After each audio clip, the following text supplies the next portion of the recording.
ಕರಾವಳಿಯ ಆಧುನಿಕ ಕಂಬಳದಲ್ಲಿ ಅತ್ಯಾಧುನಿಕ ತಂತ್ರಜ್ಞಾನ ಅಳವಡಿಕೆಗೆ ಕಂಬಳ ಸಮಿತಿ ಮುಂದಾಗಿದೆ. ನಿಖರ ಫಲಿತಾಂಶದೊಂದಿಗೆ ನಿಗದಿತ ಸಮಯದಲ್ಲಿ ಕಂಬಳ ಮುಕ್ತಾಯಗೊಳಿಸಲು ಹೊಸ ತಂತ್ರಜ್ಞಾನ ಆವಿಷ್ಕಾರ ಮಾಡಲಾಗಿದೆ.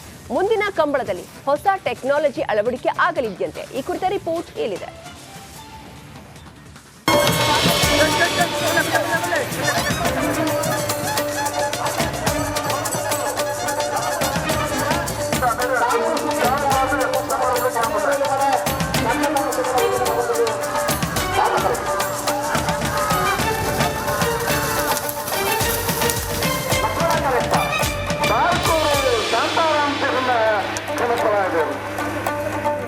ಕಂಬಳದಲ್ಲಿ ಕೋಣಗಳ ಶರವೇಗದ ಓಟ, ಜೋಡಿ ಕೋಣಗಳ ಸ್ಪೀಡ್ಗೆ ಚಿಮ್ಮುತ್ತಿರುವ ನೀರು, ಜನರ ಶಿಳ್ಳೆ, ಕೇಕೆ, ಕಂಬಳ ನೋಡೋಕೆ ಮುಗಿಬಿದ್ದ ನೂರಾರು ಮಂದಿ.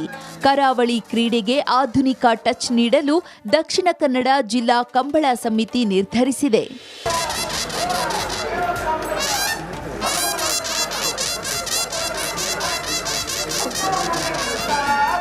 ಜನಪದ ಕ್ರೀಡೆ ಉಳಿಯೋದು ಕುಲ್ಲದಂತಿನ ಪೇಂಟದ ಜನಕುಲ್ಲ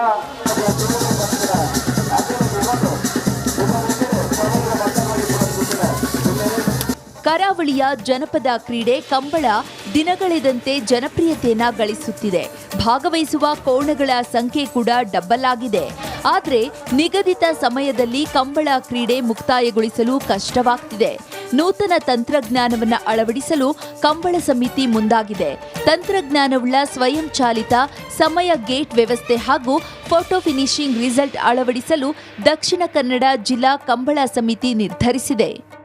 ಈ ಕಂಬಳವನ್ನು ಇನ್ನಷ್ಟು ಆಧುನಿಕ ತಂತ್ರಜ್ಞಾನದಲ್ಲಿ ಅದರ ಫಲಿತಾಂಶ ಮತ್ತು ಕೋಣಗಳನ್ನು ಬಿಡಿಸುವ ಒಂದು ವ್ಯವಸ್ಥೆಯನ್ನು ಮಾಡಬೇಕು ಎಂಬ ದೃಷ್ಟಿಯಿಂದ ನಾವು ಅನೇಕರ ಸಹಕಾರ, ವಿಶೇಷವಾಗಿ ಅನೇಕರ ಸಹಕಾರ ಮತ್ತು ಅದಾನಿ ಸಮೂಹ ಸಂಸ್ಥೆಯ ಸಹಭಾಗಿತ್ವದಲ್ಲಿ ನಾವೊಂದು ಗೇಟಿನ ವ್ಯವಸ್ಥೆಯನ್ನು ಮಾಡ್ತಾ ಇದ್ದೇವೆ. ಕಂಬಳದಲ್ಲಿ ಆಯಾ ವಿಭಾಗಕ್ಕೆ ಕಂಬಳ ಸಮಿತಿ ಸಮಯವನ್ನ ನಿಗದಿಪಡಿಸಿದೆ. ಆ ಅವಧಿಯೊಳಗೆ ಕೋಣವನ್ನ ಬಿಡಬೇಕು. ಒಂದು ವೇಳೆ ಕೋಣ ಬಿಡದಿದ್ರೆ ಗೇಟ್ ಬೀಳುತ್ತೆ. ಇದಾದ 100 ಸೆಕೆಂಡ್ನಿಂದ 10 ಸೆಕೆಂಡ್ವರೆಗೆ ರೆಡ್ ಲೈಟ್, 10ರಿಂದ 1 ಸೆಕೆಂಡ್ವರೆಗೆ ಹಳದಿ ಲೈಟ್, 0 ಸೆಕೆಂಡ್ ಆದಾಗ ಹಸಿರು ಲೈಟ್ ಬೀಳುತ್ತೆ. ಈ ಅವಧಿಯಲ್ಲಿ ಕೋಣವನ್ನ ಬಿಡಬೇಕು. ಇಲ್ಲದಿದ್ರೆ ಆ ಕೋಣವನ್ನ ಸ್ಪರ್ಧೆಯಿಂದ ಹೊರಗಿಡಲಾಗುತ್ತೆ. ಮತ್ತೊಂದು ಹೊಸ ತಂತ್ರಜ್ಞಾನ ಫೋಟೋ ಫಿನಿಶಿಂಗ್ ಕಂಬಳದಲ್ಲಿ ಅಳವಡಿಸಲಾಗಿದೆ. ಕೋಣಗಳ ಮುಖ ಸ್ಕ್ಯಾನ್ ಮಾಡಿ ನಿಖರ ಫಲಿತಾಂಶವನ್ನ ನೀಡಲಾಗುತ್ತೆ. ಸ್ಟಾರ್ಟಿಂಗ್ ಸೈಡಲ್ಲಿ ಸ್ವಲ್ಪ ಬಿಡುವ ವೇಳೆ ವಿಳಂಬ ಆದ್ರಿಂದ ಕಂಬಳ ಲೇಟ್ ಆಗ್ತಾ ಇದೆ.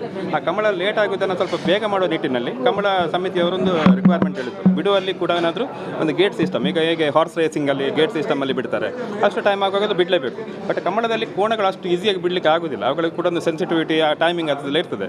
ಅದಕ್ಕೋಸ್ಕರ ನಾವೀಗ ಗೇಟಿಂಗ್ ಸಿಸ್ಟಮ್ ಮಾಡಿದ್ರು. ಕಳೆದ ಏನು ಅಲ್ಲಿ ಫ್ಲಾಗ್ ಸಿಸ್ಟಮ್ ಇದೆ ಅದನ್ನೇ ಒಂದು 5 ಮಿನಿಟ್ ಅವರಿಗೆ ಕೊಡ್ತೇವೆ.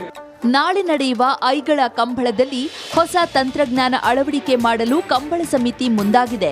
24 ಗಂಟೆಯಲ್ಲಿ ಮುಗಿಯಬೇಕಿದ್ದ ಕಂಬಳ ಇತ್ತೀಚಿನ ಕೆಲ ವರ್ಷಗಳಲ್ಲಿ ಬಹಳಷ್ಟು ತಡವಾಗ್ತಿದ್ದು, ಮುಂದಾದ್ರೂ ಹೊಸ ತಂತ್ರಜ್ಞಾನದಿಂದ ನಿಗದಿತ ಸಮಯಕ್ಕೆ ಕಂಬಳ ಮುಕ್ತಾಯಗೊಳ್ಳುತ್ತಾ ಕಾದು ನೋಡಬೇಕಿದೆ. ದಿನೇಶ್, ರಿಪಬ್ಲಿಕ್ ಕನ್ನಡ, ಮಂಗಳೂರು.